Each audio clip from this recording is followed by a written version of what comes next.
You guys are going to hate this video. I'm telling you in advance, you're going to hate this video. I've always been honest with you in my assessments, regardless of where those assessments led. Sometimes people have hated them, sometimes people loved them, somewhere in between. But I've always been somewhat straight with you and kind of giving you, I guess, my appraisal based on my own, ideological moorings of sorts. So I will do the same here. I've asked for this. Tulsi Gabbard is asked about Kashmir, and one of my subscribers sent me the video, so I appreciate it. Thank you very much for sending me the video. I want to actually recall her name. Well, I'll find it, but she sends me the video. Constituent. Okay, thank you, constituent. So Tulsi Gabbard is asked about Kashmir. This answer is unsatisfactory to me. I'm just giving you my appraisal. And it seems like we found the one intervention that Tulsi Gabbard is on board for. Welcome to the soapbox. God damn it.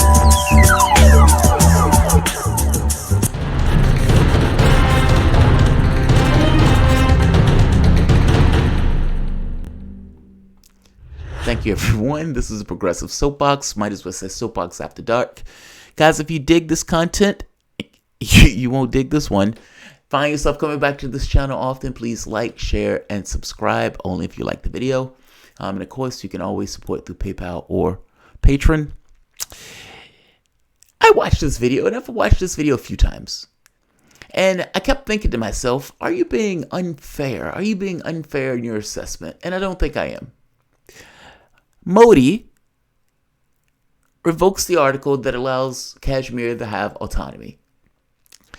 Kashmir is the only Muslim area, or the state, or whatever they call those particular regions or districts in India. They don't want to be under BJP rule, especially under Modi.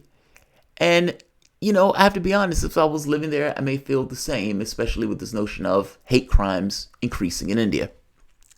Modi goes through a certain degree of political wrangling, but ultimately what it ends up as, out of the blue and kind of a blitzkrieg, dumps in more military in Kashmir than what was already there, disappears various members of the community, meaning activists, politicians, even just business leaders, anybody who they thought may be an issue, they disappeared those people, and in some cases put those people on a plane and shipped them out and put on the news that those people were terrorists.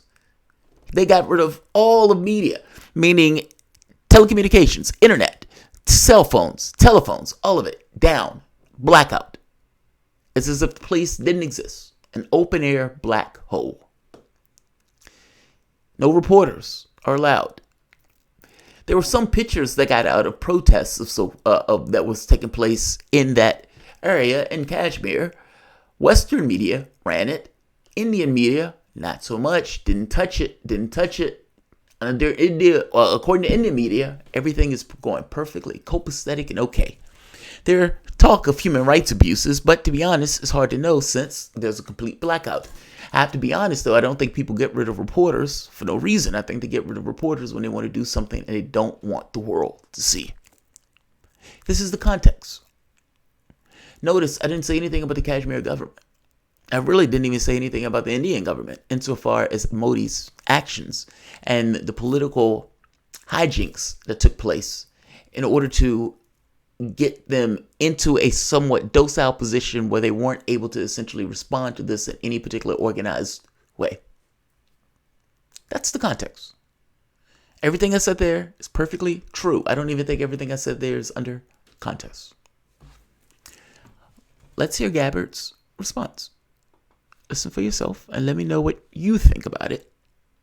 And I'll tell you what I think about it. Issue in Kashmir. What is your personal idea as to how we deal with such a complex situation instead of painting it as a black and white issue? Yeah, well, first of all, recognizing that it is complex. It is not as clear cut as this one side versus this one side. I think it's important as outsiders looking in to understand the complex history of Kashmir and what has happened to people there in the past, and how many families were driven from their homes there and fled and have not been able to return home. How the previous government had policies in place that made homosexuality illegal. Can I just point out that we haven't heard anything about human rights abuses at this point? We're, 44 seconds in. It's only a 1.19 second clip. And we've heard up to this point nothing about human rights abuses. I mean, the issue with Kashmir is really the human rights abuses. The fact that Modi essentially completely blew away any notion of autonomy. And by the way, if you wanted to deal with this notion of rule of law, there were ways I would imagine that you could have dealt with it in somewhat of a fair way, as opposed to the interventionist policies that Modi took in regards to blowing away autonomy of that region. I don't think the government matters. That's my point. Bringing up the fact that the government of this and they had these problems and that problems, there was still a certain legality around this particular area. And if you wanted to deal with government to autonomous region, then you could have done that. And you would have had to find some kind of legal means to do that. But that's not what Modi did. And the people who've been disappeared and everything else, you would think that you would start there. The human rights abuses there, yes, those things need to be dealt with. That's not necessarily something that should be allowed and that should be denounced. However you want to put that, that should be the first thing that you say, seeing as that's the mainstay, not the governments of those regions. I hope you understand my point. It's an autonomous region. There are legalities around it being an autonomous region. Yes, it's part of India, but it is somewhat of a contested region. And even in the context of it being an autonomous region, if you wanted to blow away the autonomy of that region, you could have dealt with that in a legal way, as opposed to the, behind the back cloak and dagger way that Modi went about it. That was just an outright intervention of the region, not to mention the crimes of just stealing people away and disappearing them. Terrorists. But let's let her finish. I mean, at some point she'll get to it, I'd imagine. That suppressed the voices of women, that made it. I met a woman a couple of days ago who said that she, as a Kashmiri woman, had no rights to own property there in her homeland. So these changes are things that are... 1 minute. Nothing about human rights abuses. In fact, it's been essentially an apology tour. An apologist for what has taken place in Kashmir. You may hate me for saying it, but be honest with yourself when you're looking at this clip. What has taken place in Kashmir is somewhat of a travesty. And again, whatever you want to think about the Kashmiri government, fair enough. At the very least, can we agree that it was an autonomous region? And can we agree that it was an autonomous region by law? And this notion of blowing away law in order to just kind of overrun the area, rip people away, shut down communications. There could be human rights abuses taking place right now in Kashmir. How would you know? They've gotten rid of media. The place is being militarily occupied. Again, the one intervention Tulsi Gabbard seems to be okay with. We're 1 minute in, and the entire thing has been an apology tour for the intervention in that region.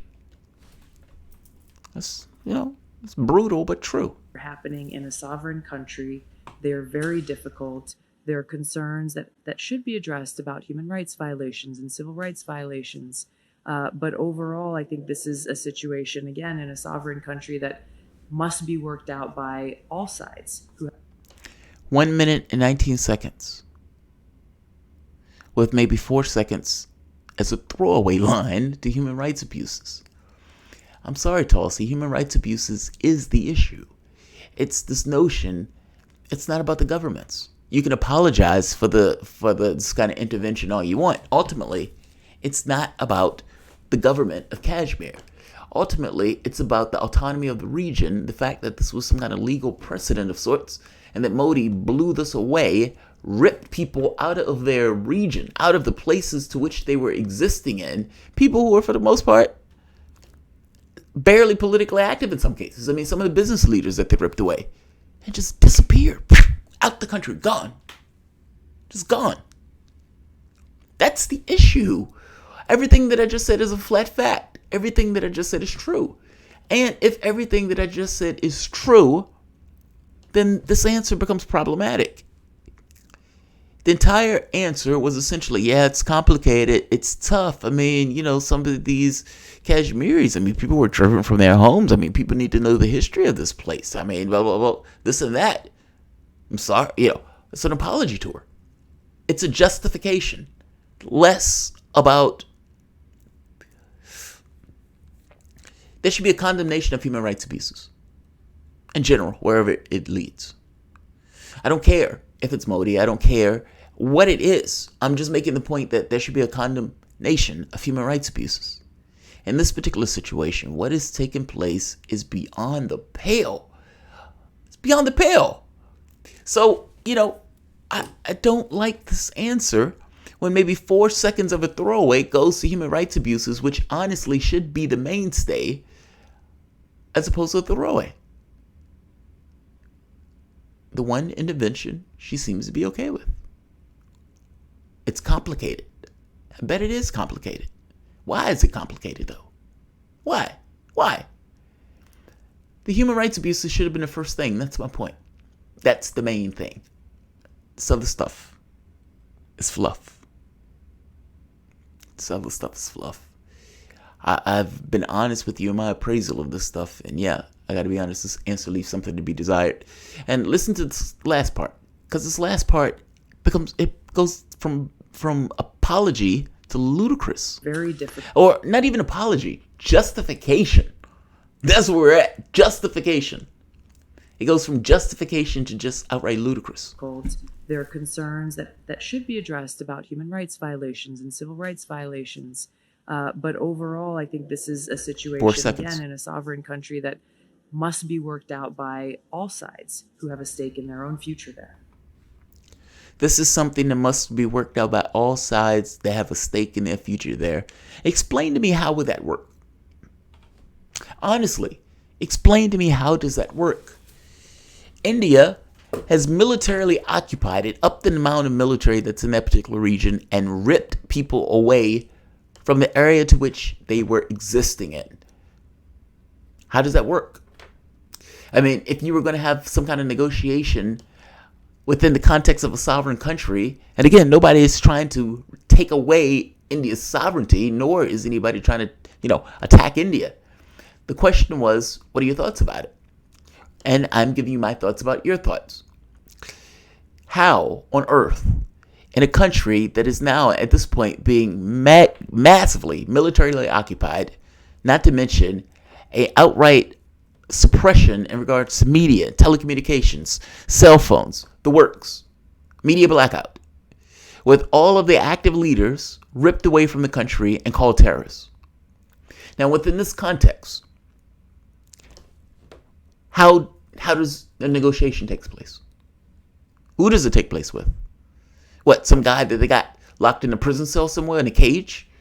How does that work? That doesn't make any sense. If a negotiation really needed to take place between an autonomous region and the government itself, then that negotiation needs to take place in formal terms. That's my point. This is not formal terms. This is an outright takeover of a particular region. An autonomous region that was supposedly protected by law. And he just repealed it out of the blue without any kind of insight from what they wanted. Namely because he already knew that they were going to tell him to kick rocks. Well, this is an intervention. Tulsi seems to be okay with it. Now explain to me how I am wrong, and explain to me what I am missing in this video that will get across that this is not a problematic response. I am pro both countries. They need to figure it out, or we all die. Yes, they need to figure it out. You have a situation where Pakistan, their military has gone on high alert, and they have from my understanding, have started to trade fire with some Indian forces in that region, meaning on the border regions. These are two nuclear power countries. If anything spirals out of control, this will be a very bad day for planet Earth. So yes, I agree with